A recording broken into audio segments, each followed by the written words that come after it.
Vítajte pri našom dnešnom výklade. Dnes máme pred sebou úplne jasný cieľ. Pripraviť sa na jednu z najčastejších a úprimne najkomplexnejších skúškových otázok z európskeho práva. Ide o povinnosť členského štátu dodržiavať právo Únie.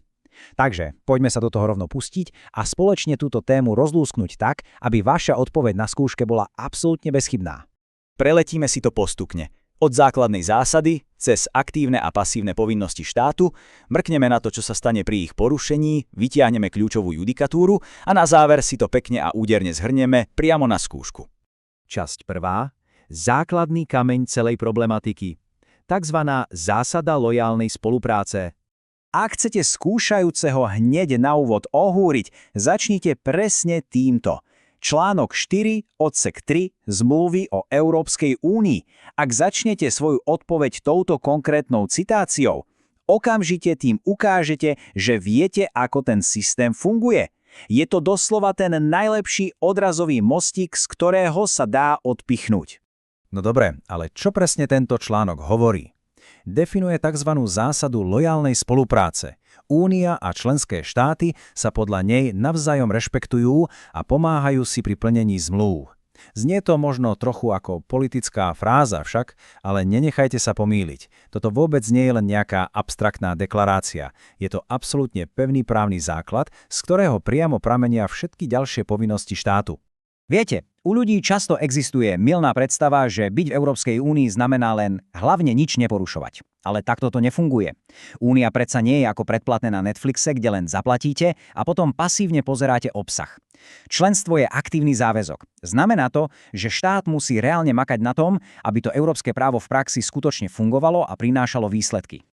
A tým sa logicky dostávame k druhej a tretej časti. K dvom hlavným pilierom spolupráci, aktívnej a pasívnej povinnosti.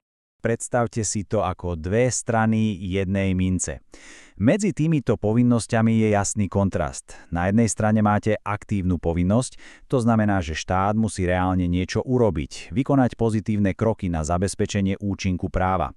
Na druhej strane je pasívna povinnosť, čo je presný opak. Tu platí striktný zákaz. Je to povinnosť zdržať sa konania, neklásť prekážky a nesabotovať ciele, ktoré sa Únia snaží dosiahnuť. Obe zložky si musíte na skúške pamätať. Takže, aké sú tie konkrétne príklady aktívnej povinnosti? Čo to znamená konať v praxi? Znamená to predovšetkým to, že štát musí riadne a včas transponovať smernice do svojich zákonov. Patrí sem ale aj zabezpečenie účinnej súdnej ochrany, či priamo to, že štát sám uprace a odstráni domáce predpisy, ktoré sú v rozpore s právom Únie. Toto je ten aktívny prístup k veci. OK, a z druhej strany tá pasívna povinnosť. Znamená to niečo vyslovene neurobiť. Členský štát má zákaz prijímať zákony, ktoré by odporovali právu EÚ, napríklad nesmie brániť voľnému pohybu. A tu pozor, na skúške určite spomente túto kľúčovú vec. Štát nesmie prijímať opatrenia, ktoré by vážne ohrozili cieľ smernice. A to dokonca ešte predtým, ako uplyne lehota na jej transpozíciu. Účel toho zákona sa proste nesmie mariť. Ideme na štvrtú časť. Čo sa stane, keď to všetko zlyhá? Aké sú následky porušenia? Keď štát poruší právo Únie, nie je to len nejaké hrozenie prstom. Spustí sa kaskádový efekt. V prvom kroku, úplne hore, môže Európska komisia začať voči štátu konanie o porušení povinnosti. V druhom kroku, doma, zasahujú súdy. Tie jednoducho nesmú aplikovať domáci zákon, ak odporuje právu Únie. A napokon ten tretí krok, z hľadiska bežného človeka, štát musí zacvakať. Vzniká mu zodpovednosť za škodu, ktorú týmto svojim zlyhaním spôsobil jednotlivcovi. Časť 5. A tuto začína byť naozaj zaujímavé. Kľúčová judikatúra. Taká tá svätá trojica pre vašu skúšku. Rozsudky Súdneho dvora Európskej únie naozaj nie sú len nejaké akademické texty. Tieto rozhodnutia priamo formujú to, aký obrovský rozsah povinností členské štáty vlastne majú a úplne reálne menia každodenný život občanov.